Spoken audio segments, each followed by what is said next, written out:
And other news today at 3, public art is everywhere in Denver. The Mustang at the airport, the bear at the convention center, and murals all over the RiNo Arts District. By the end of this week, there will be more murals added to the walls of buildings all over RiNo. Our Ann Herbst met with artist Danielle Seewalker this morning as she was finishing up her wall.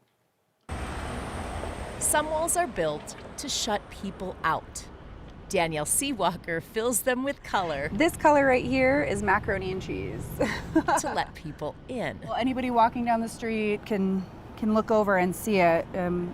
It's a cool Native woman, sort of like living in this contemporary existence, but with a message of land back. Danielle's murals talk for her community. When I say community, I mean like Native community. This piece is for Denver Walls, a mural festival in the RiNo Arts District. You know, it has the term land back on it.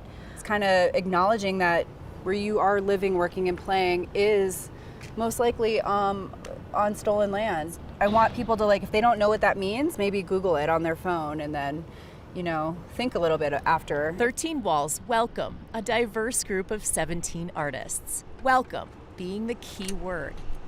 Danielle hasn't always had that. You know, earlier this summer, I was slated to do an artist residency in Vail. I think a lot of people have heard about that residency. It kind of sprung up in the news a little bit because it was abruptly canceled. I was supposed to actually be here creating a mural in Vail Village this week. She'd sold a different piece of art in March that drew a connection between Native American genocide and what's happening in Gaza. People will shout diversity or representation, and then, you know, the moment it doesn't look the way they want it to look, suddenly, like, they're not standing behind that. Representation matters. Our words people say. For Danielle, actions from events like Denver Walls speak louder. That you're able to have the creative freedom and control over, like, what you want to create. Danielle's quiet brushstrokes are her way to speak up.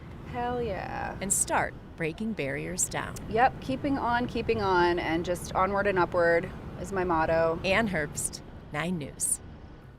Very cool. Danielle says she's done about 50 murals since she started painting them back in 2020, and this is the second year for Denver Walls. International and local artists are in RiNo right now working on their pieces to be ready for the event this Thursday through Saturday. There's a complete map on the Denver Walls website if you'd like to take a walking tour to see all the beautiful new art.